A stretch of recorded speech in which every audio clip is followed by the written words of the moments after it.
Au nom du Père et du Fils et du Saint-Esprit, Amen. Grande joie d'être là avec toi en ce samedi 24 septembre.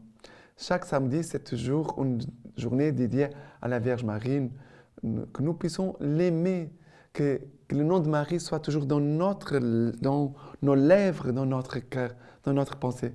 Car vraiment, la Vierge Marie, elle est notre gardienne, la gardienne de tout ce qui est saint. Et veut nous rendre saints et immaculés comme elle. Confions tout à la Vierge Marie. Maintenant, la première lecture d'aujourd'hui, c'est du livre d'Ecclésiaste, chapitre 11, à partir du verset 9.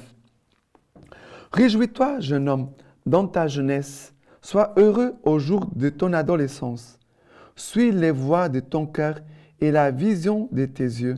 Mais sache que surtout, cela Dieu te fera venir en jugement. Éloigne de ton cœur les chagrins. Écarte de ta chair la souffrance. Mais la jeunesse et l'âge des cheveux noirs sont vanité.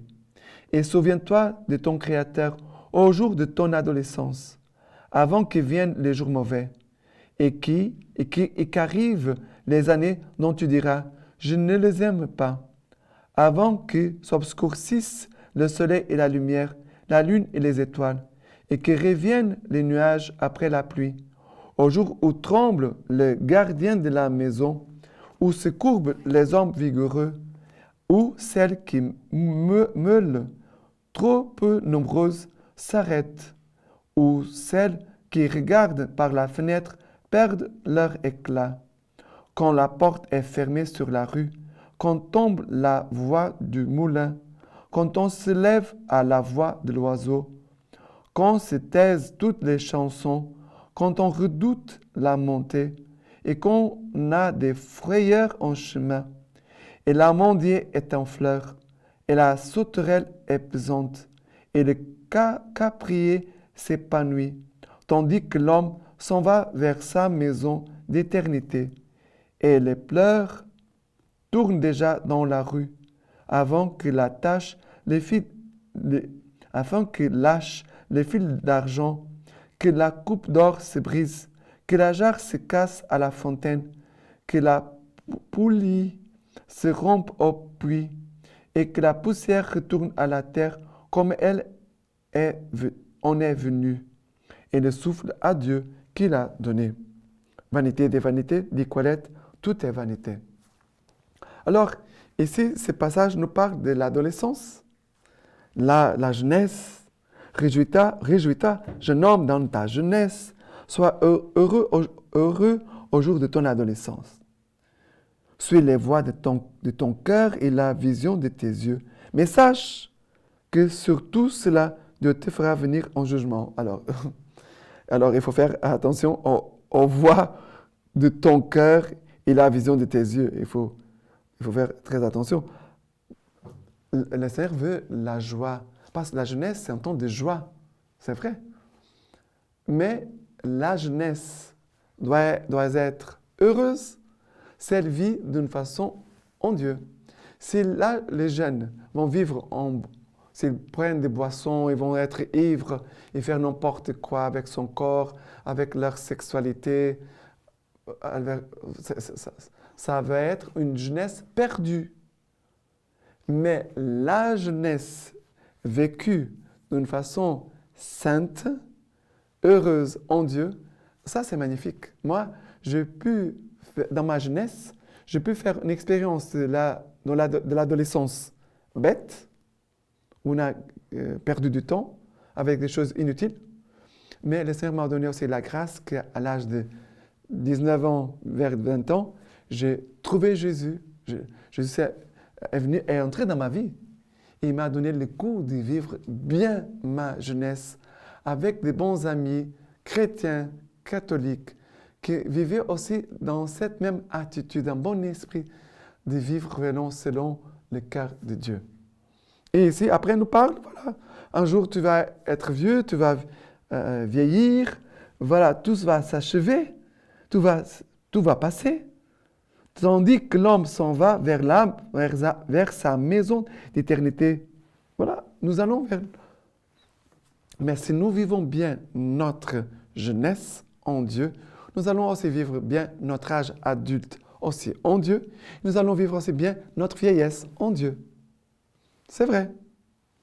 Parce que quelqu'un qui ne vit pas bien en Dieu, sa jeunesse, sa vie adulte, quand il va être vieux, il va avoir beaucoup de difficultés dans sa vieillesse. Il ne va pas bien vivre avec les autres ni avec Dieu.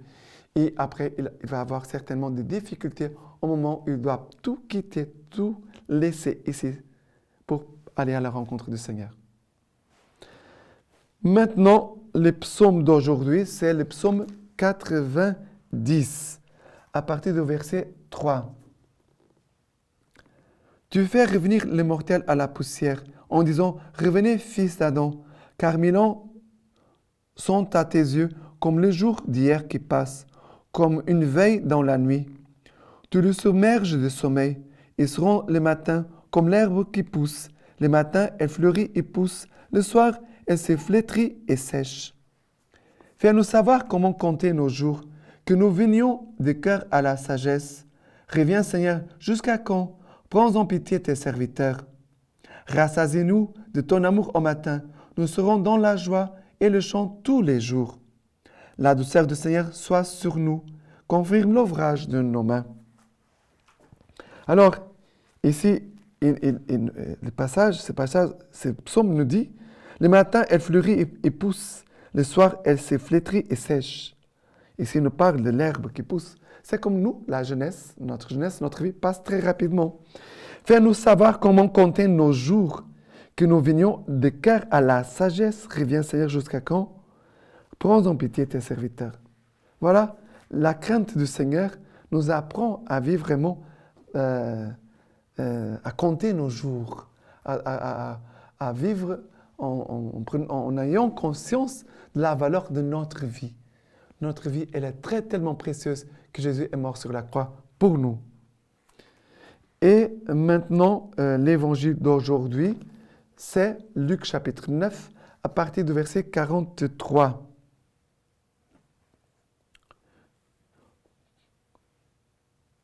Comment tous étaient étonnés de tout ce qu'il faisait, il dit à ses disciples, « Vous, mettez-vous bien dans les oreilles les paroles que voici. Le Fils de l'homme va être livré aux mains des hommes. » Mais ils ne comprenaient pas cette parole et elle leur demeurait voilée pour qu'ils s'en saisissent pas le sens. Et ils craignaient de l'interroger sur cette parole. Alors, qu'est-ce qui se passe? Jésus, il parle. Mettez-vous bien dans les oreilles les paroles que voici. Le Fils de l'homme va être livré aux mains des hommes. Jésus parle de sa passion, mais ils ne comprenaient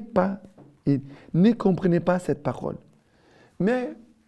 Et parfois, tu peux écouter des paroles de l'Écriture et pas les comprendre. Mais tu dois prier. Tu dois prendre le temps de prier, d'adorer Jésus, de faire cette parole repasser dans ton cœur, dans ton intelligence, de laisser cette parole éclairer ta vocation, ta vie spirituelle, ta vie humaine, la façon dont tu vis ta foi, dans la façon dont tu travailles.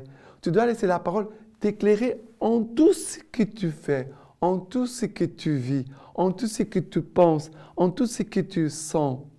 Tu dois laisser la parole.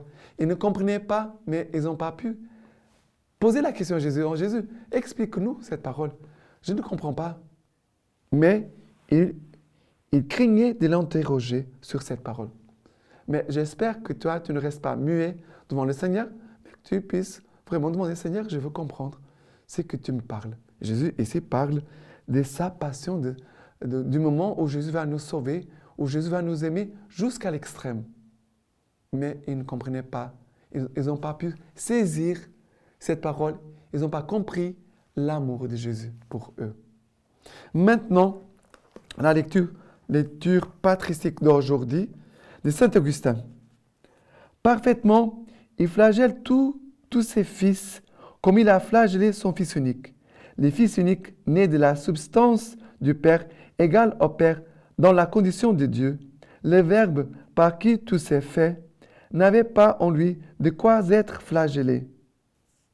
Mais certes, pour que les faibles ne défaillent pas devant les tentations à venir, il ne faut ni les tromper par un faux espoir, ni les briser par la terreur. Dis-lui, prépare ton âme à la tentation. Prépare ton âme à la tentation. Tu dois te fortifier aujourd'hui. Maintenant, je vous laisse la bénédiction par les mains toutes pures de la Vierge Marie. Dieu Tout-Puissant vous bénisse et vous garde, le Père, le Fils et le Saint-Esprit. Amen.